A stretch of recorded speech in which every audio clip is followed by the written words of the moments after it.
So the less understanding that we have of duration, pathway, and outcome, the less we understand it, the more we experience fear. And he gave an example of during the pandemic of 2020. Why people were filled with so much fear and uncertainty was because we didn't know the duration. And we're going through the pandemic. Some people had COVID for a week. Some people had it for years. That there wasn't a clear pathway. Like, did we have medications? Did vaccines work? Did they not work? What the heck is going on? And we didn't have an outcome. Some people were dying and some people weren't. It was all of these things of uncertainty that drove the fear. Let's chat about when things don't go as planned. When you're a little bit uncertain or unsure how things are gonna fare. Welcome to the Jasmine Star Show. We're gonna have a flash fire session. Now I have to tell you, I landed in Houston, Texas for a conference. And my intention and my goal was to go and show support for my friend, Dr. Gabrielle Lyon. I said, I'm gonna go to this event to show that I am here for her and I'm supporting her big vision. Lo and behold, my mind is blown by her guest speakers and the people who took the stage. And I am sitting there and I am learning under the master blaster from Lancaster. I didn't even know this man existed. His name is Diviney. And he walked onto the stage, and what I started asking myself, it was in response to questions he was asking. He had said, what happens when things go wrong? And I immediately started thinking about in the past when things had not gone as I expected. And then he got everybody's attention in the room when he said, what happens when the bleep hits the fan? Then what? And I was like, okay, Rich did not come to play. So he is an author, he is a leadership expert, he is a former Navy SEAL, and you can find this information on theattributes.com. Now, I went on a deep dive of this guy because I walked away having a clear set of actions that I needed to take as a leader, and I'm gonna be sharing what I learned with you. So he stood on the stage and he asked a very straightforward question: what is fear? What is fear? And he said fear is the combination of uncertainty and anxiety. When you feel fear, you are uncertain and you are anxious. And he had said that what we want in our lives is predictability. We want things to go as planned. And so he calls this the predictability paradigm. We crave predictability, and then we expect, based on evidence of the otherwise, that it's going to go as planned. And it hardly ever does. He had said the only thing we can be certain about is uncertainty. And he said, if the vast majority of our life is going to be uncertain and unpredictable, how can we choose flow? How can we move through it? So he sat in front of us and said, I'm going to propose to you how we might master uncertainty. So I said, okay. And he said he's going to do this in 3 ways. And these are the 3 ways I'm sharing with you here today. We're going to master uncertainty by, number 1, moving horizons.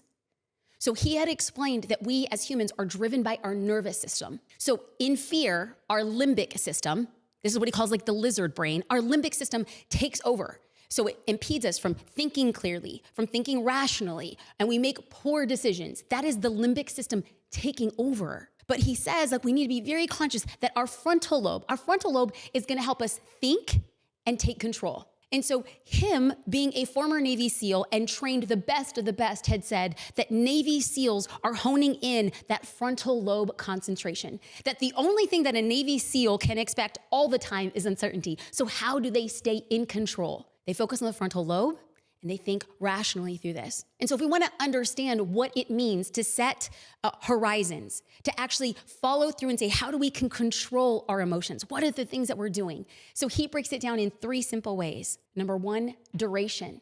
What is the length of time I need to be focused here on my frontal lobe and focused on what is at the task at hand? Number 2 is the pathway. What is the direction of the result of the outcome? Can I move in the direction of the result I want? Can I move in the direction of the outcome? And then the 3rd and final piece is the outcome itself. What is the desired result? So he says that when you are in a state of uncertainty, when you're feeling fearful, we can control a few things. We can pick the duration. How long do we suspect this to be? And what is the pathway out? And what is the outcome I want? So the less understanding that we have of duration, pathway, and outcome, the less we understand it, the more we experience fear. And he gave an example of during the pandemic of 2020. Why people were filled with so much fear and uncertainty was because we didn't know the duration. And we're going through the pandemic. Some people had COVID for a week. Some people had it for years. That there wasn't a clear pathway. Like, did we have medications? Did vaccines work? Did they not work? What the heck is going on? And we didn't have an outcome. Some people were dying and some people weren't. It was all of these things of uncertainty that drove the fear. Now, when you compare the pandemic to the common cold, well, the duration of a common cold, well, we know it's about 5 to 7 days. We know the pathway is most of us heal at like chicken noodle soup, a little bit of meds, and then you're on your way. And the outcome is from the common cold, most of us are feeling better. So what he did with these examples is he said, if you can take control of the duration, of the pathway, and of the outcome, these outcomes will empower us to move horizons. Basically, we're gonna be setting small, little, tiny tests for us to say, okay, I can set this duration. I can set this pathway. I can set this outcome. Now, whether or not we get the outcome we want, it is the horizon itself that makes us strong. So how then do we move horizons? This is essentially like the world's most simplest way of saying we're setting internal goals with ourselves to continue us moving forward in the face of adversity. We're gonna ask ourselves how we're gonna move horizons is number one, we're gonna observe and ask questions. What do I know about this situation? What can I control about this situation? There will be things you don't know and there will be things you can't control. But all we're saying is in the positive mindset of what do I know? And what can I control? The second question we're gonna be asking ourselves in the face of uncertainty is, okay, I'm gonna pick a horizon, I'm gonna pick this micro goal for myself, and I'm gonna create a DPO. I'm gonna create a duration pathway outcome, and I'm gonna take control of it because I'm gonna control what I can control. Number three, we're gonna act. We're gonna execute on our DPO. We're gonna execute on the duration. If it's a 30-day or a 90-day duration, I'm just gonna sit with this and I'm gonna focus on this. I'm gonna stick with our pathway and I am going to get the outcome. Even if it's an outcome I don't expect or I don't want, I got it because I stuck with it. And the fourth step is to register a reward, to take time to simply say, I executed, I acted, and I got to where I wanna go. This tiny little micro step. Even if the outcome wasn't what you desired, you're making sure you're saying, I did what I set out to do. The brain does well with rewards. So let's break this down in a personal example for myself, how we were moving horizons. Well, we had a marketing promotion. And so what I did internally was to create a DPO.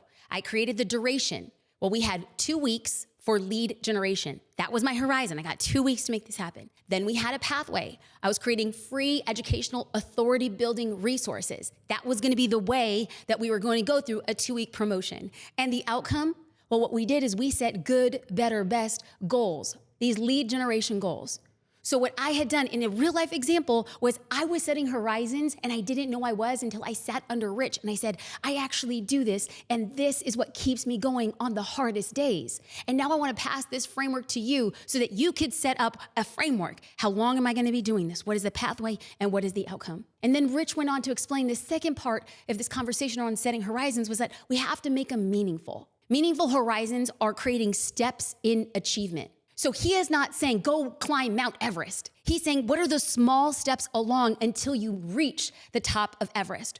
We have to ask ourselves, what small steps can we take? Now, this is gonna be subjective per person. Everybody's different small steps, looks different every step along the way. So we have to ask ourselves, what am I motivated by? What's gonna move the needle? And essentially what Rich had explained is you can ask yourself, well, what motivates me? Actually, the better question is, what gives me a dopamine high? What gives me a dopamine high? What sends off those amazing sounds of bing, bing, bing, bing, bing? Like a dopamine high is your first kiss. A dopamine high is winning a race. A dopamine high is achieving what you set out to do. So you ask yourself, what actually gives myself dopamine? Because what he had said was when we run out of dopamine, we quit. The things that we're doing that no longer give us dopamine, that is when we stop. So he wants to ask ourselves, how do we, and this is what he's asking Navy SEALs in the darkest and most despairing times is what DPO, what duration pathway outcome can I do? How do I have a moving horizon? What is gonna give me a dopamine high in this situation? And how do I navigate myself to that? He then went on and explained this beautiful story about a gentleman who weighed over 400 pounds. And he had said that he was taking Rich's lessons and he had said that he was creating horizons and he would have these moving horizons. And he had said, I want to train for a marathon. And when Rich had met him, he was an ultra marathon runner, an ultra marathon. Y'all, this is crazy. And he was once 400 pounds. He couldn't walk out of his house. So he said that he was creating these moving horizons. So his first horizon was, I'm gonna buy a pair of running shoes. That was it, that's what he did. And then he celebrated getting the running shoes. And then the next horizon was, I'm gonna put the running shoes on. And that was it. That was his next horizon. And then the following day, he says, I'm going to put the running shoes on and I'm going to walk to the mailbox. And that was it. And the next day, I'm going to put the running shoes on and I'm going to walk to the mailbox and I'm going to walk around my block. It was the small settings of steps and proving to yourself that you will stay true to yourself that ultimately led a 400-pound man to running multiple ultra marathons. Ladies and gentlemen, this is what we do in our businesses. We have to set these micro tests because if you want to know what, our brain as entrepreneurs, we're wired differently. Our brains are craving an environment of intensity. We want it. It keeps us stimulated. We like solving bigger problems. So we must experiment with dopamine. Dopamine is triggered and fires when there's a difficult situation that we don't know an answer to, and yet it comes to us. So we must experiment with dopamine. So we must put ourselves in uncertain situations. And then he gets into the last and final step of how do we move and master uncertainty is number 3, you keep going. He had said we need to think of ways to arrest the limbic process. Remember how I started? The limbic process is going in our brain. It's that lizard brain taking over that's in flight, fight, panic, frozen. No. He says we need to stop that brain and we need to focus on the frontal lobe. So how do we do this? He says the best things that any advice that he had ever gotten has gotten through breathing and visualization techniques. Y'all, this isn't magic. This is something we all have. This is something we can do right now. So he explained there's this thing called an open gaze. So what happens is when we are in a very stressful situation, our mind's eye is focused on one pinpointed thing. It's the thing that's going wrong. It's the thing that's on fire. It's a thing that you're terrified of. But what he had said is when you actually come back and you look at the big picture. So if you were looking at this one thing, this one disaster of a promotion or it didn't go as planned and you're only focused on that, now peel back. Look at the team around that. Look at the frameworks around that. Look at the people in your life. Look at the city in which you live. Look at the state in which you dwell. Look at the country in which you reside. Look at the continent in which you are on. Look at how wide this world is. And when we look at how big things are and we realize how small and finite the problem is, it puts context in saying, okay, I am doing just but one thing at one time. And he says that the brain automatically relaxes on horizons. You go out into a forest, if you go out into a field, if you go out into an ocean, just looking at the horizon, it will calm you. He also says breathing techniques will have a radical form in how you master uncertainty. So all he says is, do you know when you blow out, you're blowing out carbon dioxide. And carbon dioxide is the thing that's preventing the oxygen from going in our brain. So when he says you take a big, big breath in, and then a deeper one in,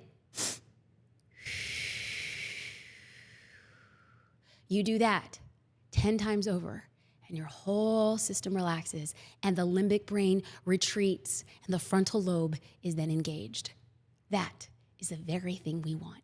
So as a review, when you feel uncertain and you say, no, I have everything inside of me to master uncertainty. I need to 1, move horizons. I need to 2, I need to create meaningful horizons, small steps along the way that just simply prove I am doing it, even if it feels like I'm moving backwards. And 3, keep going. I sat in the back of this conference room in Houston, Texas, and I was taking copious notes. And I thought to myself, what have I done in the past? Does it mirror this? How can I get better now that I know this? And I'm telling you, the minute I heard this, my life has changed, and I wanted to share it with you because we can't go back and be the same people with our lives dictated by uncertainty, by quitting too soon after we tried something. And then as I was sitting there, Rich said the following. He said, all growth happens outside of your comfort zone. You must choose things that make you uncomfortable. The past is history and the future is fiction. Choose your fiction carefully. Let go of what you can't control. Anxiety is simply holding on to what you can't control. So let go. My question to you, ladies and gentlemen, is what are you letting go of control today? I created this podcast because I want to remind you that we can only control the effort, we cannot control the outcome. So what will you let go of today? You can find me on all social media platforms at Jasmine Star. And if you happen to be watching this on YouTube, shout out, thank you. I would love to meet you in the comments. I hope you have a beautiful day.